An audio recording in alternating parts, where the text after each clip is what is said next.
Welcome to Broadway Drumming 101. My guest today is Sam Merrick. How are you? I'm excellent. I'm excellent. Thanks for having me. I've heard many great things about you and finally got a chance to hear some of your drumming on the and Juliet cast recording. Yeah. And Yeah. of course, some live stuff that I've seen on your website. I really, really love your playing. And one of the things that I want to try to emphasize to people is that most people that come from the music world where they're playing different music like Sharon Jones, or like we just discussed before we started with doing sessions for Charlie Wilson or many other people that you work with, you've played pop music before, rock, jazz, funk, whatever, and now you're hmm doing Broadway. The hmm reason why I bring that up is because you're doing a show that is specifically pop oriented. I just want to make sure that people understand that it's not the only way to get into a show, but it's definitely helpful if you know how to play all that stuff, and now you're doing it so easily and so so excellently. Is that the right word for That's the word. excellently? Yeah. on a, I'm good. on on such a high level, it's just it's something that I kind of want to start this podcast episode with because you're a clear example of what kind of skills I believe are needed and are generally preferred when it comes to doing something like you're doing. But anyway, enough about my ranting at the very beginning. Yeah. No, no.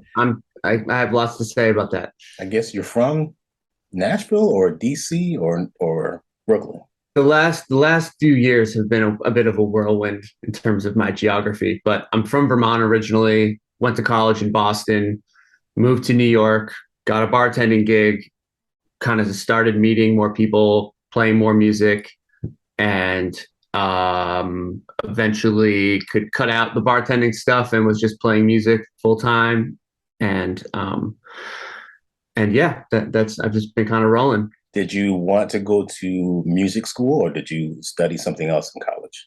I was a communications major in college. I played in high school. I was playing in the jazz band. I did like the district jazz band. I did all state one year. So I was like pretty took music very seriously in high school and devoted a lot of time to it. But I think like wanted to just keep my options open, which as a 17-year-old making that decision seems like a very mature thing to do. But yeah, so I just kind of went to school for communications, went to Boston University, and was basically got a journalism degree of sorts. And graduate. I was playing drums all through college, and like had was in like a jam band, and like we were playing at the bar every week, and uh, it was a lot of fun. And I met a lot of people from Berkeley when I was there, and then yeah, and then I stuck around Boston for a year, and I was just like bartending and playing in my band. The band kind of dissolved when people started leaving town, and so I had a friend in New York who was already here who had just randomly had a room open up totally on a whim, and he's like, "Hey, if you want to just come to New York," and I just said, "Yeah, let's do it." The timing worked out, and so I just like sold my car, I sold a bunch of stuff, and I just like came and got a bartending gig in Times Square, which just so happened to be directly below the old Drummers World shop on 46th Street. And yeah, I mean, it was just like totally a random series of events, but just ended up meeting a ton of drummers from people coming downstairs and just like having lunch at my bar and just chatting, and then like getting invited to like a little jam session thing here. And that kind of got the ball rolling for me in New York. So So looking back, what was your first musical memory? my father was a bass player, recreational bass player. He was a photographer by trade, but he played in a blues band. And they practiced every Thursday night, and so it's like the whole band would come and load in all their gear on Thursday nights at the house and uh, play like Stone songs and other like just 60s rock stuff. And yeah, I mean, I was basically the sixth member of the band, just kind of sitting behind the drum set with a little egg shaker, just like Did you ever sit in with them, like playing drums with them? I think I probably did at some point, but uh, they, yeah, it happened at one point in time. I don't think ever on a gig, but maybe at a band practice. I'm sure I sat in at some point. But I actually ended up forming like a little power trio with the guitar player in that band's two sons. We were called the Outlets, and we played like Jimi Hendrix song. I mean, we were probably in sixth grade, and so we kind of like fudged our way through Jimi Hendrix songs and like what did we play? Played some Green Day songs, and yeah, basically all the things that we probably were listening to then. But Were there any drummers that you idolized when you were young? yeah, I mean, I was definitely in like a heavy Hendrix phase then. So I like Mitch Mitchell was like, you know, he could play all the notes, and yeah, he definitely was like the drummer who I at that point in time I was definitely like looking up to and trying to uh like cop some of his riffs and whatnot. But Did your father sit you down and say, "Look, listen to this album. Are you experienced? Check this out." Or were you just influenced by the drummer that was playing with your father? I would also, yeah, I mean, that's a great point because I was also heavily influenced by the drummer that I could come and see in person every Thursday night for many years. This guy, Chris Kuhn, who was just like really great musical player. And yeah, I got my first drum set through him actually. So this old like 60s Gretsch round badge that I really wish I never sold, but Is that one of the things you sold to get to Boston no, or to oh my get God. to New York? I'm saying, I'm sorry. No, I don't even, I think I sold that kit like pre high school because I was getting way more into jazz in high school. And I think I needed smaller drums. So I think I had gotten a smaller, some sort of kit at that juncture, but it's long gone, unfortunately. Um, but yeah, I sold like furniture. I sold my car. Yeah, I mean, I just came to New York without much, and it's kind So, of how it has to happen sometimes.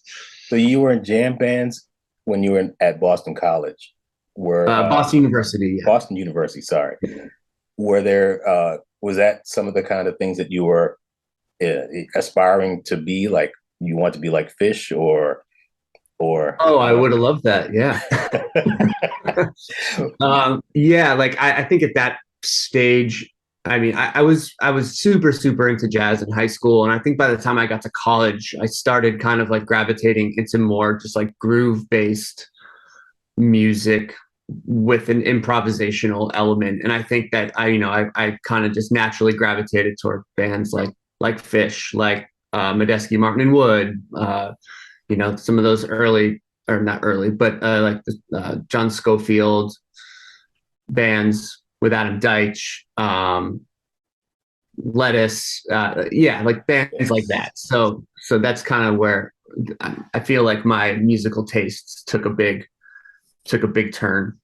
Um, and yeah, I mean, and yeah, my band, like listening back now, it's pretty hard to listen to, but yeah, we were having fun, and I think that's at the essence what was important, and we were just playing music and kind of making music that we didn't, we weren't trying to make a hit or anything. We were just trying to like create exciting, energy filled, spontaneous, spontaneous fueled tunes, and it was a lot of fun, and So yeah, it was a good if, stage. if I wanted to find your band from college, can I look on Spotify and find it? YouTube? There's not a single record of this band anywhere on the internet, if you can believe What? it. I think we had a MySpace page, which is I have not even looked at for well over a decade. But we were called the High Rise, and good luck finding anything about that.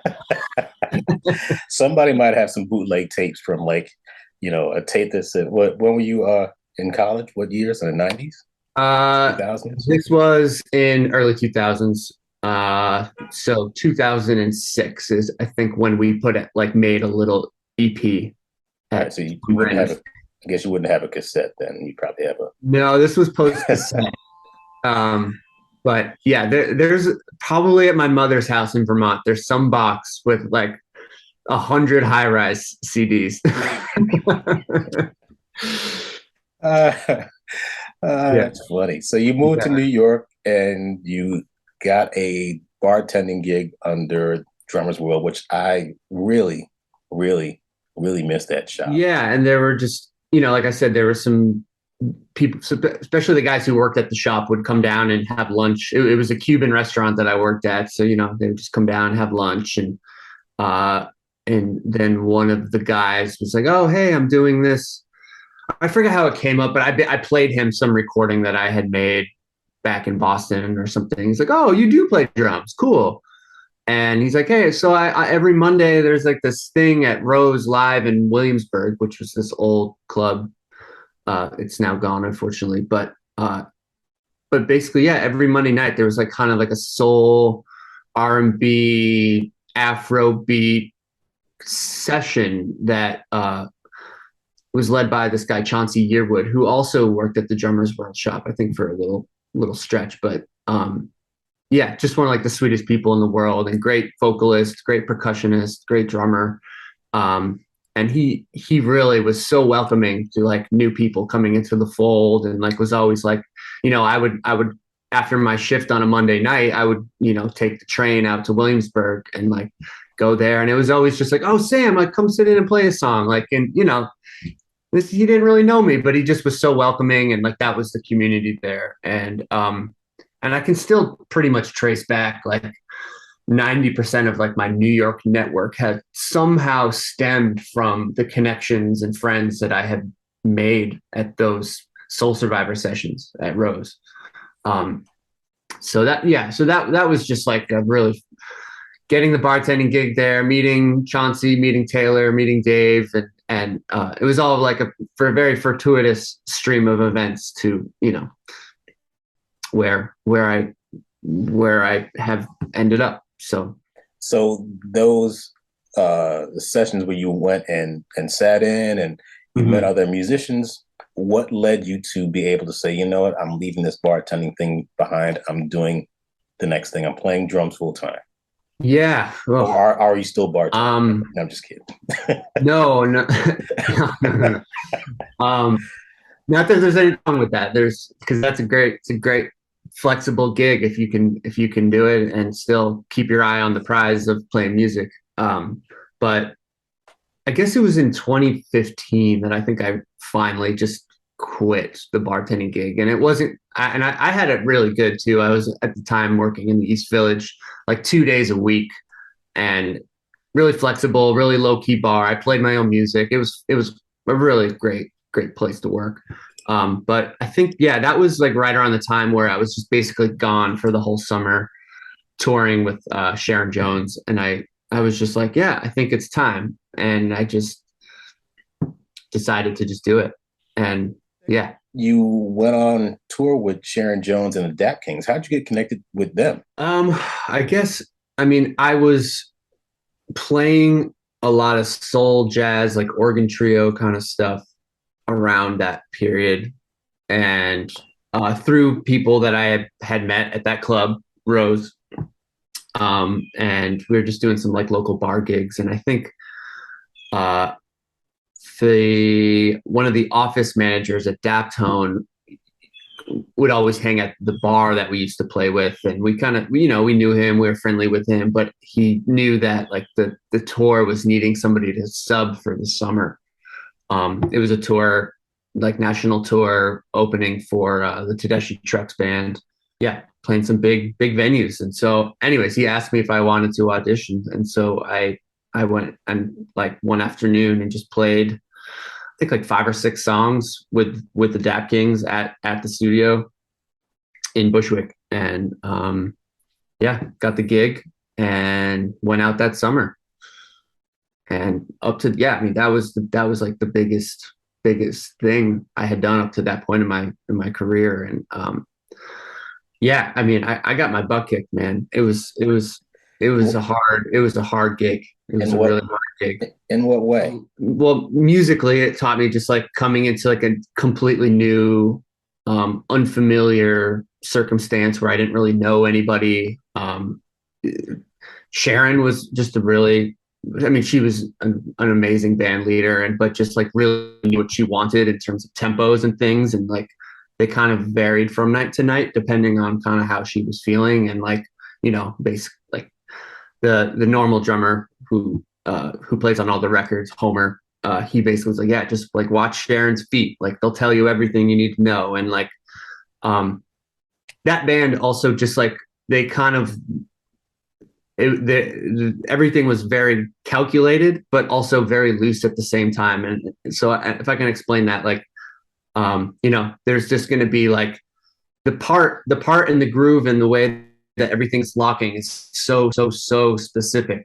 But the times in which, like, the length of sections and just like how we're going to end songs and where we're just going to like, drop it on one, it was all very fluid depending on how Sharon was moving. And it was just like keeping your eyes glued on her and keeping your eyes glued on the MD, who was just like could at any moment just like stomp his foot, and you just got to drop the one and then like bring down the dynamics, or just like when a song will end, when like a next section will begin. It was like that. Those things were fluid from night to night, and so yeah, just coming into those circumstances, not really knowing anybody personally, not like rolling with a band who has been basically like road dogging it hard for over a decade, and they're just like a tight knit group of guys, and me being like the young new guy, it was just a lot. Did you get hazed when you first got in? Did they were like, oh, we got a new guy? No, there was no hazing. No, everyone was cool. But I think like socially though, I mean, it was a harder situation to go into, because again, like it was like a group of like guys who have spent thousands and thousands of hours together in a van for years, and I'm just like this new like bright-eyed kid, like looks, this is funky, cool. Like I don't know. Oh man, what the music was great, and sad to see her pass. I know. Man. It was hard, and but I got the opportunity to play with other Daptone bands for the next few years, and did a couple dates with Charles in 2017. Charles Bradley did a long Europe tour with Sharon's backup singers, Saun and Starr, who had put out a record on Daptone. Just like other Daptone adjacent projects popped up, and that was actually how one of the sessions with Charlie Wilson came up, was through that. So coming from the whole Dap Kings family, after a while, you said, you know what, I want to do Broadway. Or how'd you wind up getting? I mean, man, honestly, I kind of stumbled into it. Because I guess at this point it was around 2017. Yeah, and I was just, I had done some fun tours, and I think I was teaching a lot of lessons at the time, and I think I was just, I don't know, just looking for whatever the next thing might be. And I was also playing in like club date bands, and I was on a gig at some country club in Westchester, and it was my first time playing with this band, and I got chatting with the guitar player, and he had actually just gotten the touring Hamilton gig for the Angelica tour. It's like, oh man, amazing, congrats. And I was like, yeah, I'd love to get into that world at some point. I don't really, I know a few guys who do it, but like, I don't know if like the subbing thing is, I don't really know how any of this stuff works. I'm very green. And he's like, oh, cool. Yeah. Oh, so-and-so. Anyways, so we were chatting a bit, and the next day I get a Facebook message from this guitar player, and he says, hey, I think the Hamilton Philip tour is looking for a drummer still. I could refer you to the contractor if that was something you might be interested in. And I was like, yeah, of course. I mean, that would be incredible. I know nothing about that world, but like, yeah, I would love to have a job. That sounds fantastic. So yeah, and I didn't hear anything for a few weeks, and I reached back out to the guitar player. I was like, hey, was I supposed to hear anything? He's like, oh, I don't know. Here's the guy's contact. Just like text him. And so I reached out to the contractor directly, and He had also just happened to get my name from somebody else for some non-Broadway related music event thing. And so I think I was on his radar a little bit, but he's like, oh yeah, sure. Here's the audition material. And so I basically did five songs from Hamilton. I recorded myself in my studio, just drums and click, playing the ink. Submitted it. I was just like, we'll see how this goes. And then I was out of town playing a few weeks later, and I get this random phone call, and I'm like, I don't know who this is, and so I pick it up, and it's Alex Lacamoire calling me, and I was like, oh, Alex, hi. Yeah. And he's like, Sam, hey, I saw your audition, and I really was really impressed, and I don't really have any notes for you. Like, clearly you can play the ink and like make it feel good, but I do want you to show me that you can have fun with this music. So can you just like do another round and just like record yourself like having fun playing it, which could mean a lot of things. But I just kind of assumed that he just kind of wanted some sauce in certain places, and just like kind of do my thing a little bit and just kind of stretch in certain moments. Which so I did. I submitted it, and 3 weeks later, yeah, I got the gig. So that's kind of how the Hamilton thing came about. And yeah, that was the fall of 2017. So what's the biggest difference initially that you've noticed playing with bands like Sharon Jones and the Dap Kings, or playing club dates, or just playing in bars in and other venues in New York City, as opposed to playing in a Broadway show where you got 5 snare drums and triggers and cymbals everywhere, and looking at a screen, looking at the conductor? What do you find? What did you see the biggest differences were?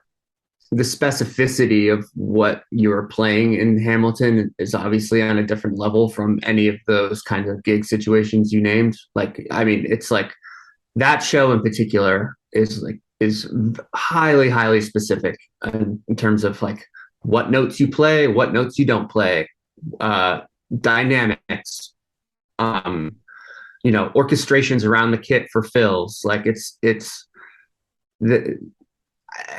over the years, I've kind of found my little Easter eggs where I can like, stray from the ink a little bit, but coming into that situation, it was like, oh, you do this thing one way.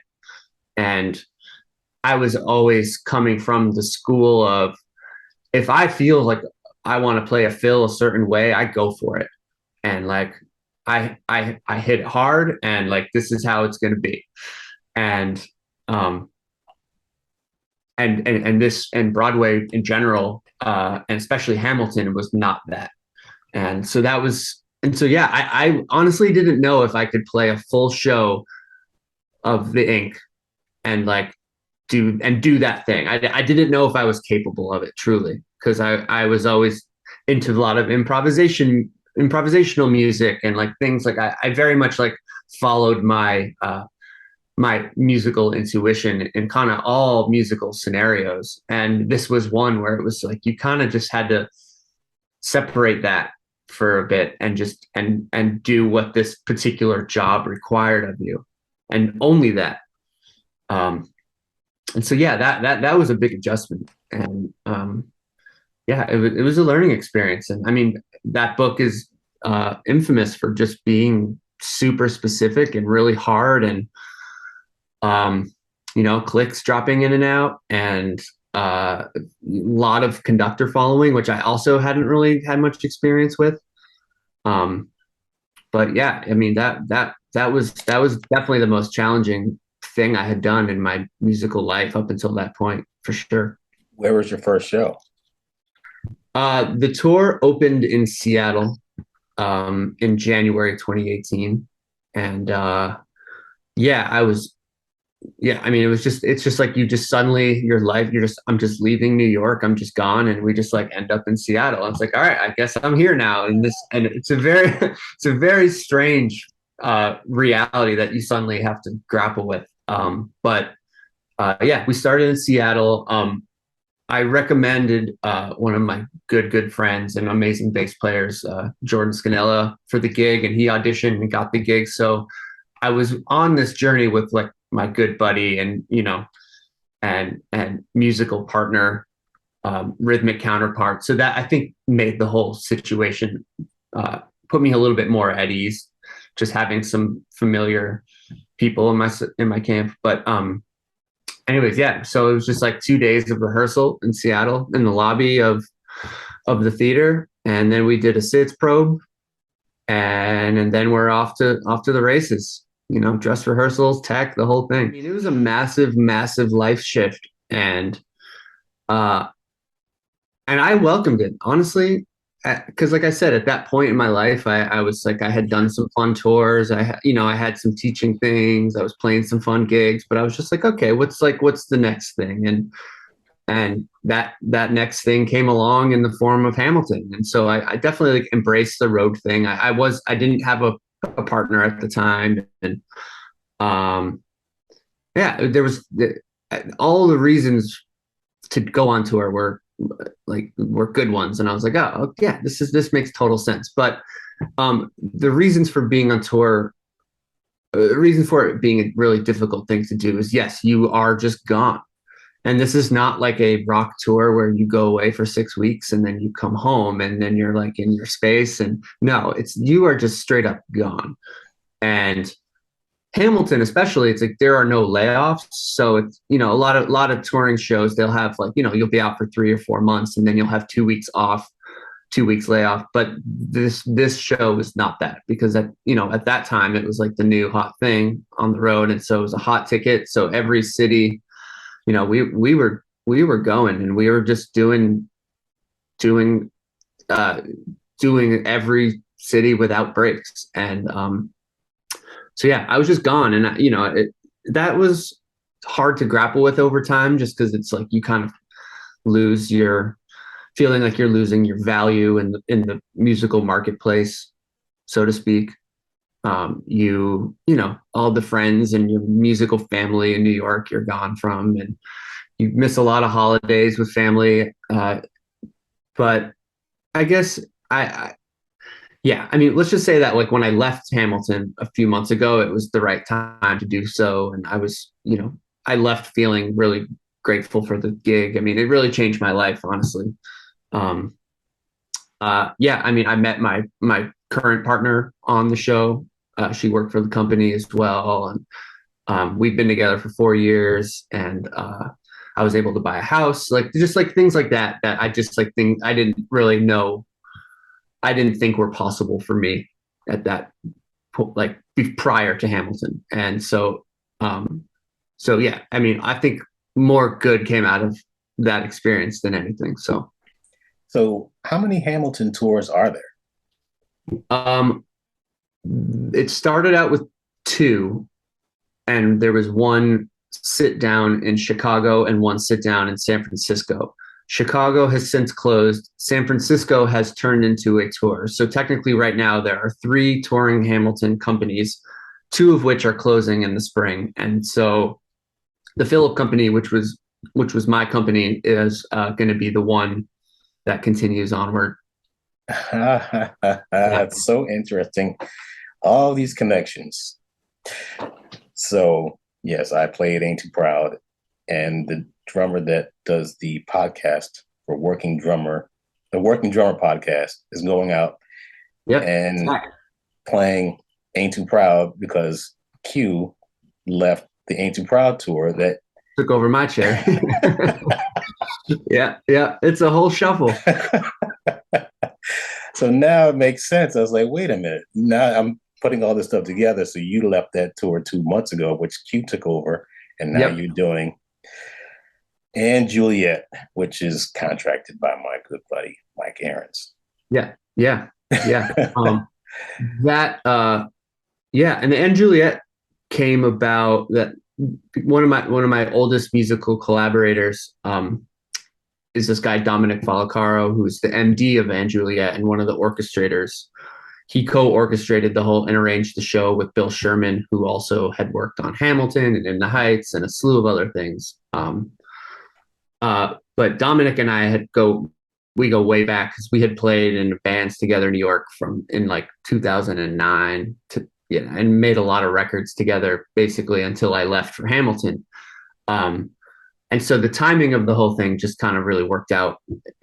Like, it was very lucky how all the stars aligned for like with the time when I was leaving Hamilton, or even when I was looking to leave Hamilton, and Juliet starting to gain some momentum in terms of a Broadway run and to do that. So, but yeah, I'm back in New York.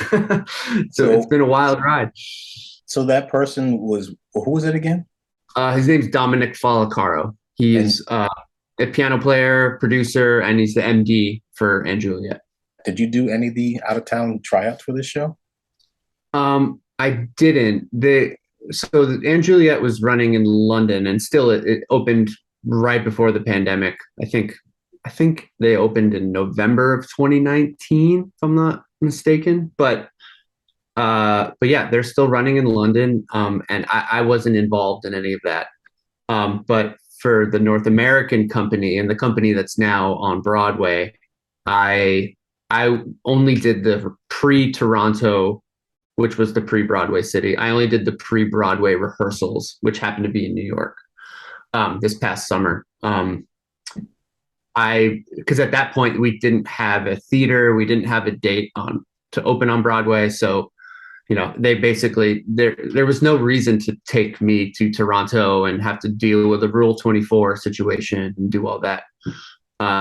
So I only did the rehearsals for the pre-Broadway run, and then and then the next time I kind of linked up with the crew was basically in August to do the cast recording.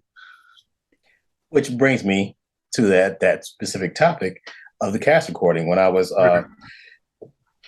doing some research on you and trying to find out more about you online, I heard the cast recording, and I was just like, man, this sounds really, really, really good. And your playing is excellent, and it's authentic.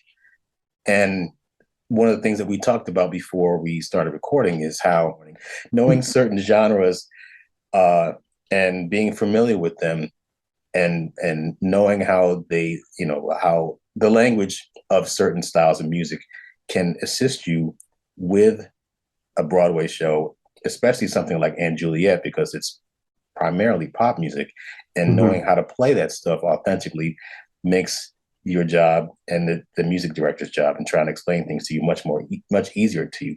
When you were recording the cast recording, were you trying to emulate the songs, and trying to get them as close to the original songs as possible? And during that process, did you have various drum sets that you were using to get different sounds, different snare drums? Like, how did that whole recording process go? Yeah, I'll answer the first part of that question. So basically, there was some template in place when I went to the studio, because there was a London cast recording that had been made. So there was some sort of blueprint made, and for most of the songs, we were playing along to, like, they muted the drums and the bass track, and the bass player and I went in and did the first 3 days of the sessions. But we were basically playing along to some of the tracks that the London band had cut. So like there was already some sort of framework there, and like based on like what that drummer had done, I had some ideas, some baseline of like what this needs to be and what this is supposed to sound like. So I can't say that I was going in and flying totally blind. That said, I think, and this is from working with Dominic for many years and kind of knowing what he gravitates toward sonically and energy and just intention wise. He just really likes when the drummer is just laying into it and like playing and he said, he's like, these songs are like, they're like, a lot of the songs are from the late 90s, and like they were recorded in the box. And so what's going to make this show work is if like the drums are just going ham the whole time and playing bombastically and just really bringing that fire that's needed. because that's the thing that translates into the audience and makes this feel exciting. And that energy uh, really has the energy that I bring to it really has an effect on the overall audience experience of the show. So anyway, so that session, I basically kind of, I mean, I dialed back some things for the sake of this. We're making a record here, but yeah, I mean, there were some songs that I was just like, we're just going for these big fills and these big ramp ups into choruses, and just kind of, again, I keep using the word going for it, but like it's kind of it was kind of the name of the game.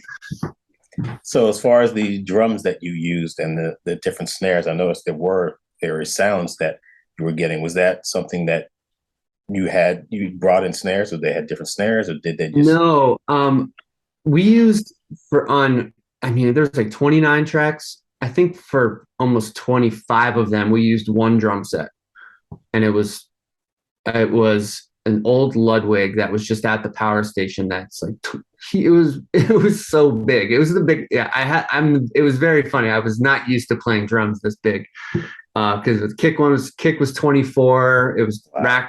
rack was 13. Floor toms were 16, 18, and yeah, I mean, I basically used those drums on all but maybe 4 tracks for the session. Um, I I had I joke with Dominic and Bill about this, but yeah, I definitely made a point to try to want to play some smaller drums just to see what happened. But it just like the kind of the breakneck pace of that whole session was just, there was just no time to just, break down a kit and then set up a new kit. I mean, I basically had 3 days, and the whole first day we were just getting sounds. Like we tracked 2 songs in the first day, which meant that we needed to do 27 songs in the next 2 days. So it was just like 3 takes next, 3 takes next, overdub cymbal up next. Like it was like that. So there wasn't a lot of time to be switching out kits, but we did switch out snare drums quite often. And there's a couple tracks where the producer of the record, or I should say the co-producer of the record and the engineer, who is basically like Max Martin's kind of like right-hand man in all things instrument and vocal recording in a lot of his projects. He wanted some towels on the drums for a couple tracks. He had a very specific idea of what he was looking for sonically. But there were snare drums that were definitely switched out quite often. And but the main kit itself, I mean, even the cymbals, it just, I played the kind of the same setup the whole time. Fascinating. Yeah. 24-inch bass drum. My God, it's big. I know. It was, I was very tired at the end of every day. Trying to move enough air. Like, I mean, you have to work 30% harder to move the air for drums that size, to get the right sounds and tones, as you know. And so, yeah, I was exhausted after that. I couldn't even see straight by the end of that last day. Wow. Yeah. So did you record the cast album before you opened? Yes. Yeah. We recorded it in August.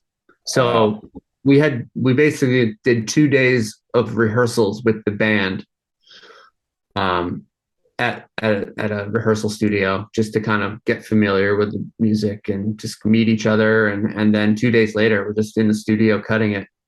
Now, I have a question for you. I guess this is your first cast recording, which a lot of people haven't had the fortune to have the ability to record on a cast record, but you've done one.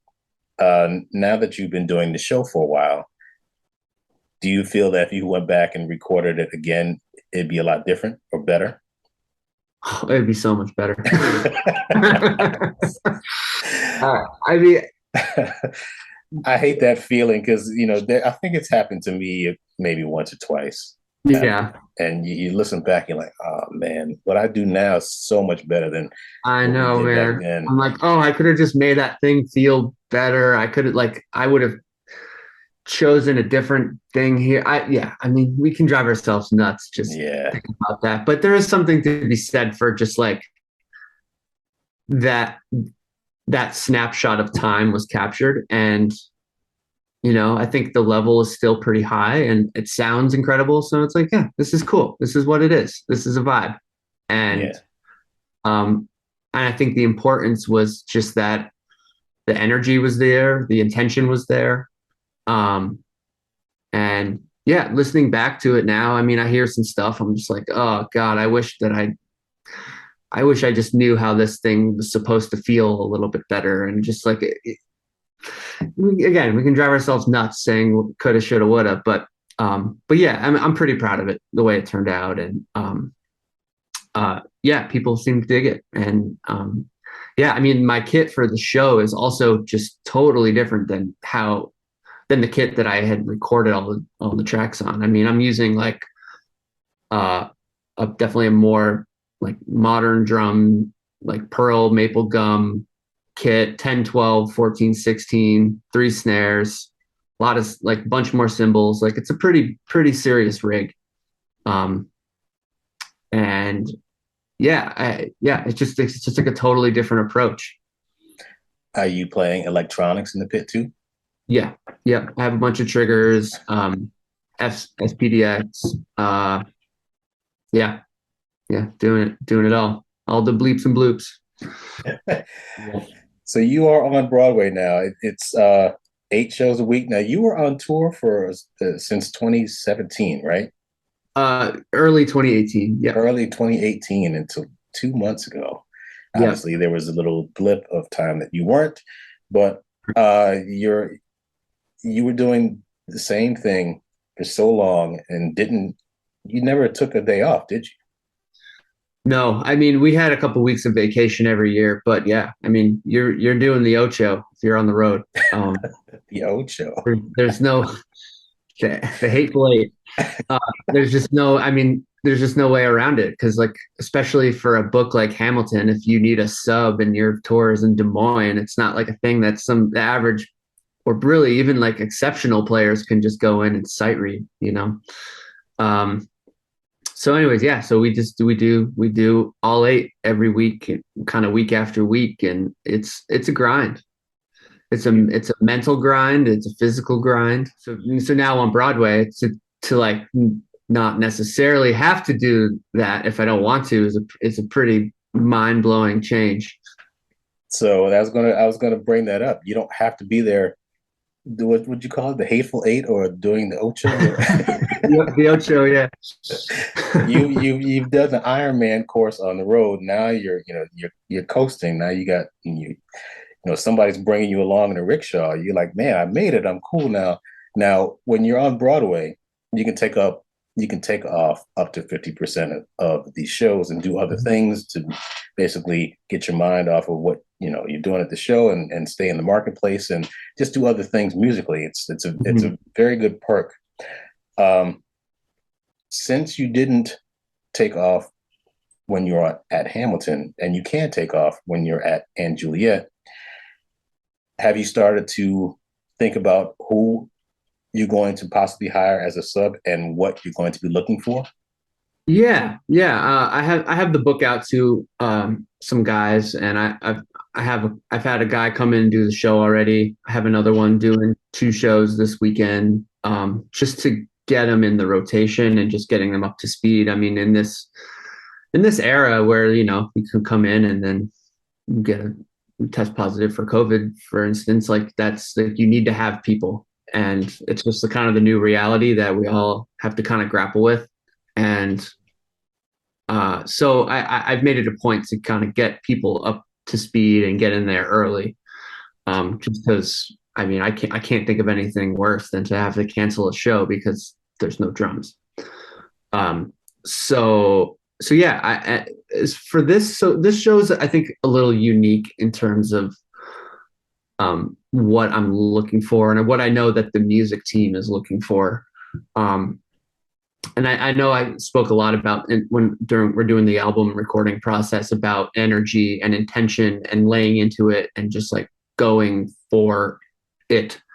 Um, musically speaking. And I I've reached out to people who I know are like really capable of that.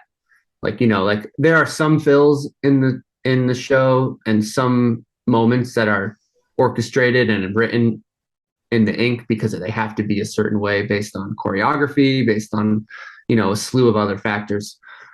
But there's a lot in the show that is kind of open for interpretation. Like it's just slashes. It's like, how do you want to lead into this chorus? Play a big fill here, and like I encourage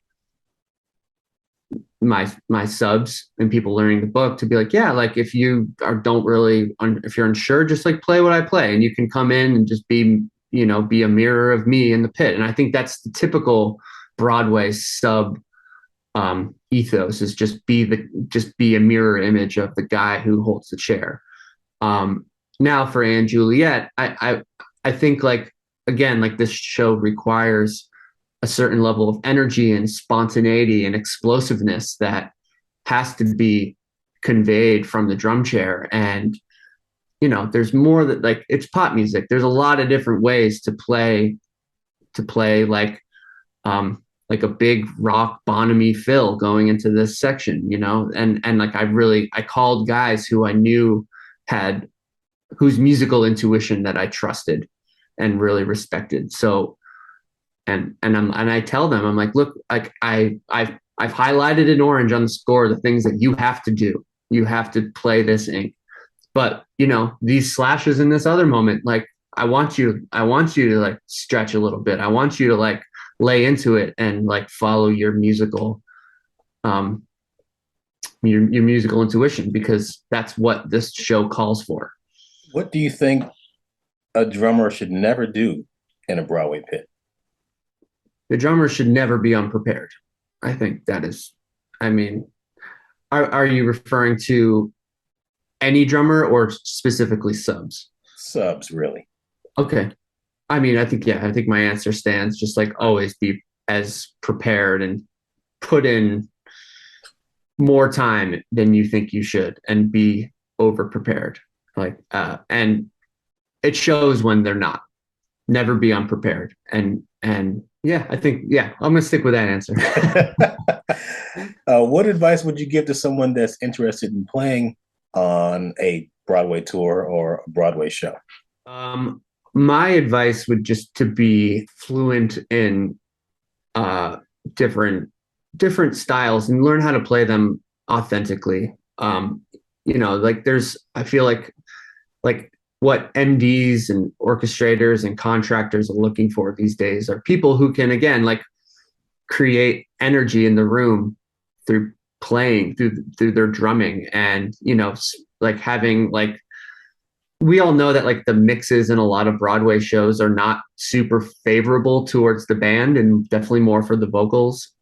But like given that, if you can be a drummer who like really just brings energy and brings fire and plays with intention and authenticity to that style, whatever that may be, I think that will probably get you hired.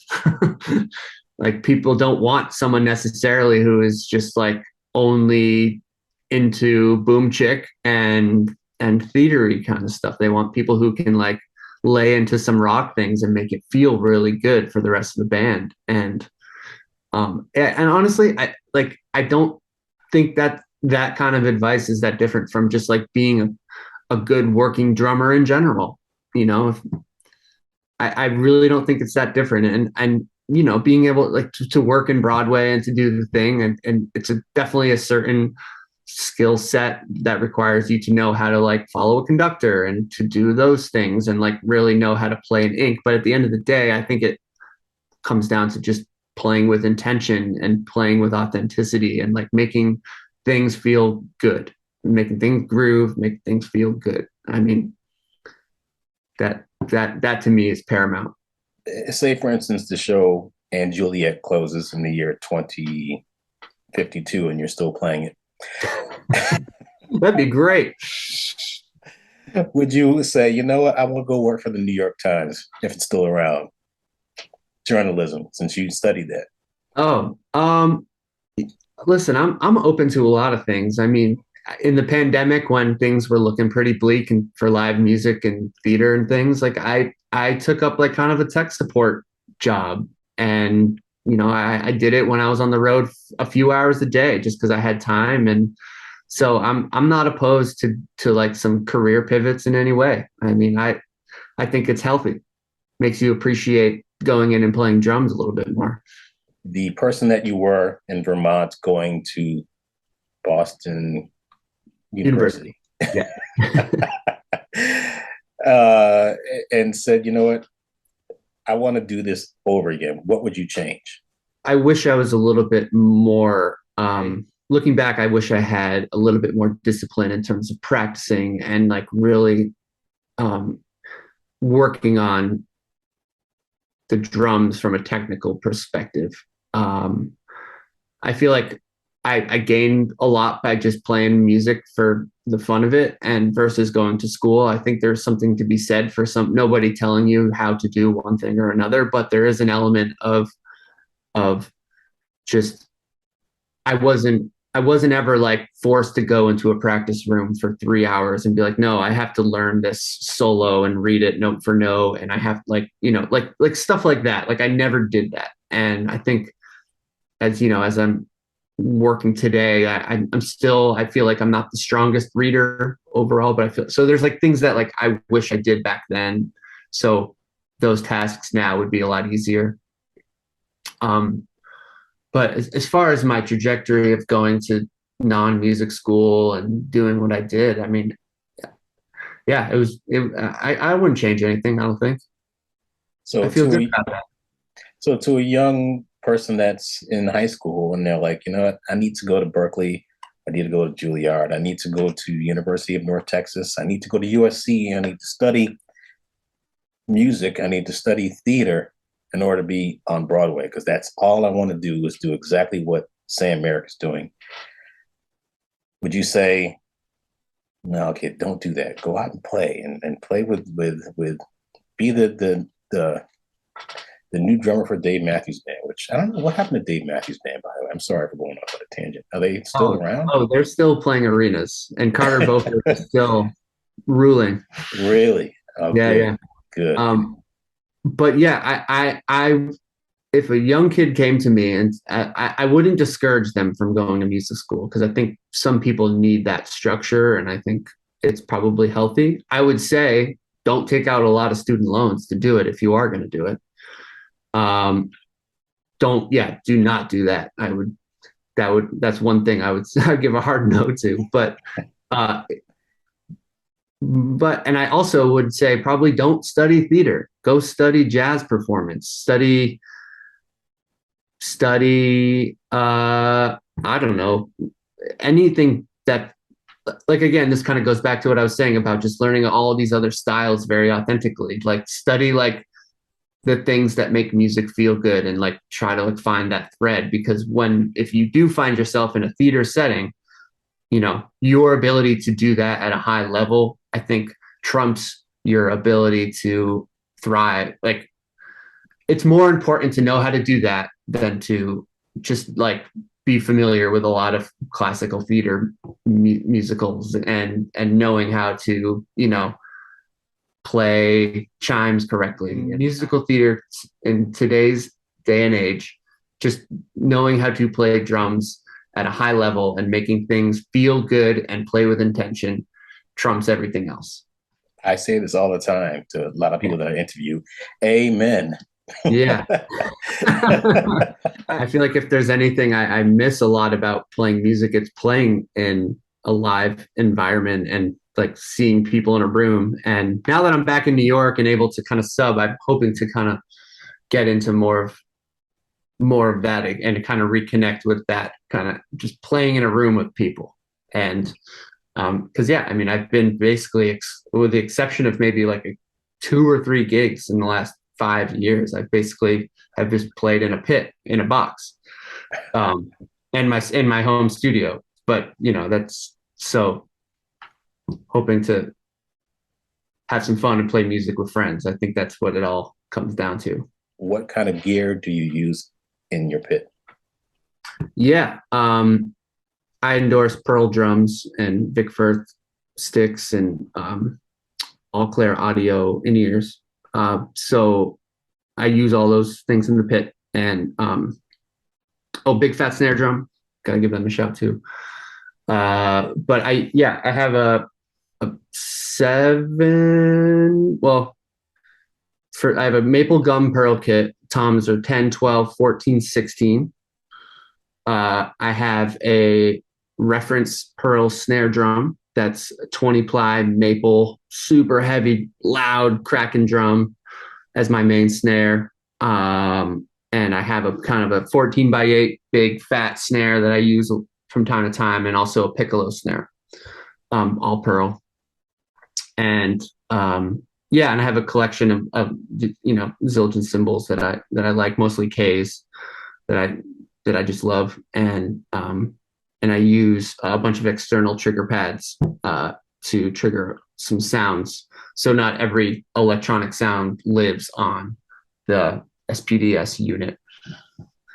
And if anybody wants to check out my Instagram, you'll find that kit posted in a few places. So, but yeah, the rig is very fun, and my 16-year-old self, when I walk into work, still giggles a little bit because it's large, and I love it.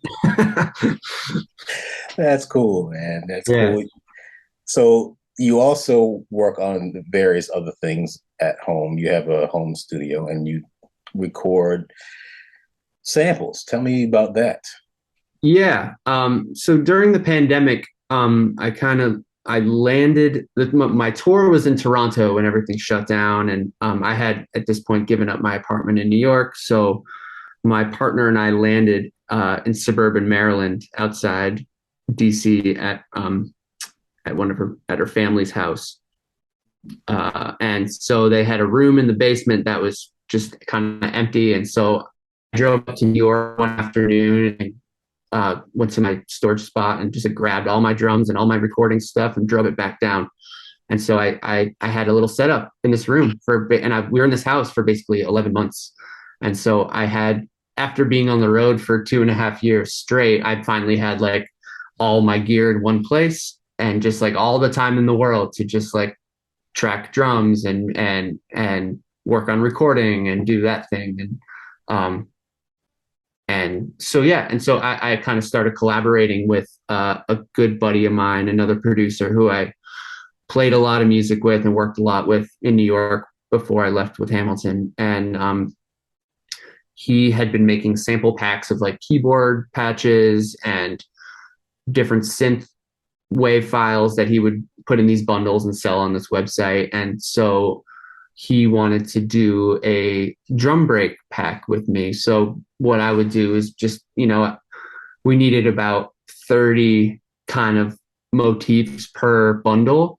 And so it'd be 30 folders of about 10 or so 2-bar loops of, same basic beat, but like varying fills, and just like different variations throughout. So, I mean, and some packs are more geared to songwriting, where it'd be like 2 of the loops would be just me playing a simple hi-hat pattern with just kick drum and then adding a snare, and then maybe like, I don't know, just varying it up the slightest bit, maybe to the ride to just for a chorus effect. And so anyways, yeah, so I made a lot of these packs, which the series is called Break Habits. And we have them for sale on the drumbroker.com. And yeah, it was a cool experience. And so I would record them all at home and, use a couple different snare drums, couple different drum sets, different muffling techniques. And then I would send basically a bunch of Pro Tool files to my friend, and he would kind of mix everything and run it through all his analog gear and tape machines in Brooklyn and edit. And and then, so we had this product and it was cool. It was a nice little money generator for a while, and also something to keep me busy. And like, getting to spend that kind of time in the studio was like invaluable, especially at that point, after being on the road so long. Do you have a studio at your place in New York? I don't. I have a studio at my house in Nashville that where my partner lives, and so all my stuff is kind of there currently, and I try to go back as much as I can. But so yeah, I'm not sure if I'm going to be in a place where I can have two studios, but yeah, that's where most of my gear lives right now. Where can people find you on social media? Instagram, that's kind of the only place I exist in social media. At Sam Hit Drum is my handle. But I also have a website, www.sammerrickmusic.com. And there's you can learn about all my shenanigans there, and yeah. So no TikTok? I haven't breached that world yet. Well, for anyone that wants to see Sam, well, you're not going to actually see him play. Are you on stage at all in the show? We're not on stage, no, but we do get a bow at the end, so you might see my face at the end of the show. So if you want to see Sam Merrick play during the bow or hear him play, you can see him at the Sondheim Theater at 124 West 43rd Street in New York City for the show and Juliet. Thank you very much, Sam Merrick, for taking the time out of your busy schedule to chat with me about Broadway. Yeah, Clay, appreciate it, man. Yeah, well, thank you for doing what you do, and yeah, thanks for having me.